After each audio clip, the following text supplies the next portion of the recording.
Hello, आता आपण बघूया तुला जपणार आहे याचा एपिसोड रिव्ह्यू. कालच्या भागात आपण बघितलं की मीरा अंबिकासमोर तिच्या बाबांनी दिलेला रुद्राक्ष घेऊन उभी असते. तेव्हा अंबिकाला तिकडे जाणवत असतं आणि ती बोलत मीराला आवाज येत असते आणि ती बोलत असते की का मला असं वाटतंय की मीरा इथेच कुठेतरी माझ्या जवळ आहे, पण मलाच माहीत नाही मी कुठे. मला सारखं का वाटतंय की बाबा आणि मीरा माझ्या जवळपास आहेत म्हणून. अशी कुठली शक्ती आहे की मला इथे कोंडून ठेवलं आहे. मला काही कळतच नाही आहे की काय चाललं आहे हे. इकडे मीरा रुद्राक्ष बघत असते. तेवढ्यात तिकडे मंजिरी येते. मीरा पटकन रुद्राक्ष हातात पकडते आणि कपाटात ठेवते. तेव्हा मंजिरी थोडी शंकेने बघते आणि बोलते मीरा. तेव्हा मीरा काही नाही झाल्यासारखं बिहेव करते आणि बोलते की हां बाईसाहेब बोला ना. तेव्हा मंजिरी बोलते तू ठीक आहेस ना. तेव्हा मीरा बोलते हो, ही काय कपाटच लावत होती. तेव्हा मंजिरी तिला विचारत असते की तू आल्यापासून मला थोडं वेगळं वेगळं वाटते, काय झालं आहे, काही प्रॉब्लेम आहे का. तेव्हा मीरा बोलते नाही बाईसाहेब ठीक आहे मी. तेव्हा मंजिरी विचारते मिळालं का तुझ्या प्रश्नांची उत्तरं तुला. तेव्हा मीरा बोलते हो, देवीने कौलही दिला आणि सगळ्याच गोष्टीचा प्रूफही मिळाला. तेव्हा मंजिरी बोलते ये तू थकली असशील ना, मी तुझ्या केसांना तेल लावून देते आणि मग आपण बोलूया. तेव्हा मीरा बोलते नाही बाईसाहेब राहू द्या, नका ना. तेव्हा मंजिरी बोलते अगं असं का करतेस, एका आईने मुलीच्या केसांना तेल लावलं तर काय फरक पडतो. तेव्हा मीरा बोलते अहो आईसाहेब काही नाही असू द्यात ना. तेव्हा मंजिरी तिला जबरदस्ती खाली बसवते, तेल घेते आणि तिच्या केसांची मालिश करत करत तिला विचारते मीरा भेटलीस बाबांना, तुझ्या बाबांना माहिती आहे ना की मायाच तुझी बहीण आहे म्हणून. तेव्हा मीरा जरा शांत होते. मीराला बाबांचे शब्द आठवत असतात की जे खरं असतं ते दिसत नाही आणि जे खरं नसतं ते दिसतं. शिवनाथ जे जे काही बोलतो हे मीराला आठवत असतं, पण मीरा काही बोलू शकत नसते. इकडे शिवनाथ पुन्हा तपश्चर्या करायला बसलेला असतो. तेव्हा तो तपश्चर्या करता करता त्याच्या अचानक डोळे उघडतात आणि तो बोलतो की मला साथ घालतोय तो आत्मा माझ्या मुलीचा आहे, राधाच आहे. तेव्हा शिवनाथ जोरात ओरडतो राधा. तेव्हा पटकन इकडे अंबिकाला कळतं आणि अंबिकाही जागरूक होते. तेव्हा अंबिका बोलते बाबा तुम्ही आहात का. तेव्हा ती ओरडते बाबा. इकडे शिवनाथ बोलत असतो की मला माझ्या मुलीपर्यंत पोहोचायला पाहिजे, मला माझ्या मुलीपर्यंत पोहोचायला पाहिजे. ती संकेत ती स्पंदनं अशी कशी बंद झाली.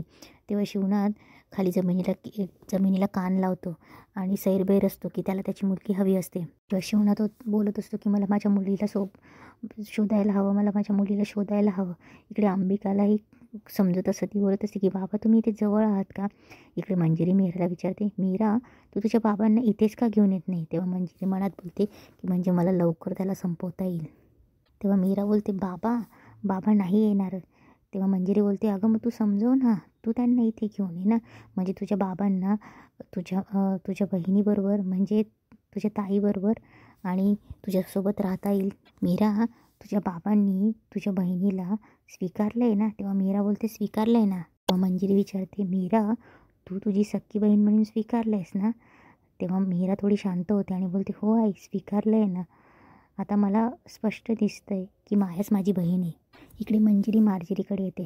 तेव्हा मार्जिरी तिला सांगत असते की मंजिरी मीरा आणि शिवनाथला भेटू द्यायला नव्हतं हवं. तेव्हा कशावरून त्याने सांगितलं नसेल की माया तिची मुलगी नाही आहे म्हणून. तेव्हा मंजिरी बोलते की मार्जरी मीरा माझ्याशी खोटं बोलणार नाही, ती भोळी आहे खूप. तेव्हा मार्जरी बोलते की एवढा विश्वास. तेव्हा मंजिरी बोलते की मला हे माहिती आहे की मीरा आणि अंबिका दोघी सख्ख्या बहिणी आहेत, पण त्या दोघींना ते माहिती नाही. अंबिकाला माहिती असतं तर अंबिकाने आत्ता एव्हाना सांगितलं असतं तिला आणि शिवनाथला त्याच्या दिव्य शक्तींमुळे कळलंही असणार, पण अजून त्याने मीराला सांगितलेलं नाही आहे. म्हणजे सांगितलं की नाही अजून त्याची खात्री नाही आहे. तेव्हा मार्जरी बोलते ते टाळायचं असेल तर शिवनाथचा अंत करायला हवा. तेव्हा मंजिरी सांगत असते की हे बघ शिवनाथला हे सगळं तुला करण्यासाठी तुला शिवनाथला मारावं लागेल आणि हे कार्य तुलाच करावं लागेल. तेव्हा मंजिरी बोलते ते मला माहिती आहे, पण आपल्याला लवकरात लवकर त्या अंबिकाला दिव्य कवडीत कैद करावं लागणार आहे. मीरा ती काय म्हणाली होती, तुला चिरतारुण्य मिळवण्यासाठी ज्या आवती द्यायच्या आहेत ना, त्या प्रत्येक आवतीतला आत्मा एक एक करून या कवडीत कैद करून मला द्यावा लागेल. जोपर्यंत तू त्या तिन्ही कवड्या माझ्याकडे कैद करून आतने कैद करून आणून देत नाहीस ना, तोपर्यंत तुला चिरतारुण्य भेटणार नाही. तेव्हा मंजिरी बोलते की आपल्याला अंबिकाला लवकरात लवकर त्या कवडीत कैद करावं लागेल. त्या कुप्पीत आपण जास्त दिवस ठेवू शकत नाही, कारण की तो शिवनाथकडे दिव्यशक्ती, तो कधी ना लवकरात लवकर अंबिकाकडे पोहोचवेल आणि तिला बाहेर काढेल. तेव्हा मंजिरी सांगत असते की लवकरात लवकर अंबिकाला आपण त्या दिव्य कवडीत कैद केलं तर वेदाला मारणं सोपं जाईल आणि तिचाही आत्मा आपल्याला कवडीत कैद करता येईल आणि मग मला चिरतारुण्य भेटेल. पण हे लवकरात लवकर करावं लागेल. जोपर्यंत शिवनाथ पोहोचत नाही त्याच्या आधी हे सगळं करावं लागेल. त्यासाठी तुला एक विधी करावा लागेल. इकडे शिवनाथ रुद्र उपासना बोलत असतो, तेव्हा अंबिका बोलत असते की ह्या बाबांचा आवाज येते, बाबा बाबा आवाज येत असते.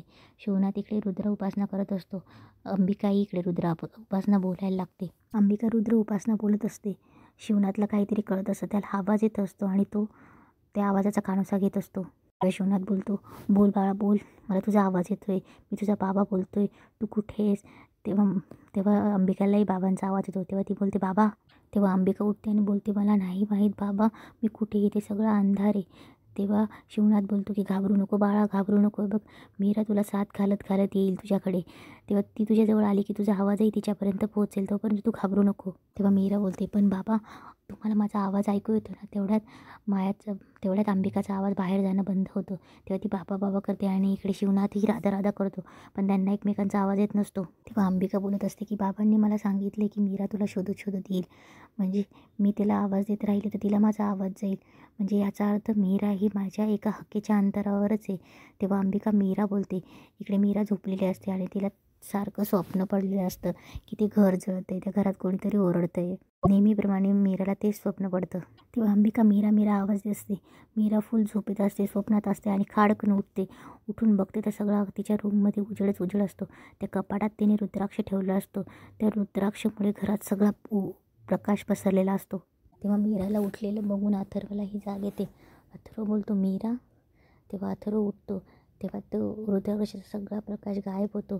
तेव्हा मीरा पुन्हा कपाटाकडे बघते, प्रकाश गायब झालेला असतो. तेव्हा अथर्वही त्या कपाटाकडे बघतो आणि बोलतो काय झालं आहे? तेव्हा मीरा बोलते काही नाही, ते स्वप्न पडलं होतं म्हणून जाग आली, तुम्ही झोपा ना. तेव्हा अथर्व बोलतो मीरा तू खूप ओव्हर थिंकिंग करतेस, साचलेलं पाणी जसं कडवं होऊन जातं तसं तुझ्या मनाचं झालं आहे, तुझ्या मनात खूप साचलं आहे, तुला मन मोकळं करायची गरज आहे, उद्या बोल एकदा माझ्याशी प्लीज. तेव्हा मीरा बोलते हां प्रयत्न करेल. मीरा पुन्हा त्या कपाटाकडे बघतच असते टक लावून. तेव्हा अथर्वही त्या कपाटाकडे बघतो आणि बोलतो की मीरा झोप. तेव्हा मीरा बोलते हां आणि मीरा अंग टाकते. तेव्हा अथर्व हळूच मीराच्या अंगावर पांघरून घालतो आणि वेदाला जवळ घेऊन झोपतो.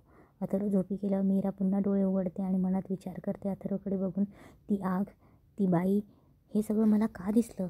आणि तो आवाज, त्या हाका अंबिकाताईच्या होत्या. त्या हाका मला का ऐकू आल्या? खरंच तो आवाज अंबिकाताईचा होता की मला भास होतोय? तेव्हा अंबिका पुन्हा ओरडते मीरा मला इथून बाहेर काढ आणि तिथेच एपिसोड संपतो.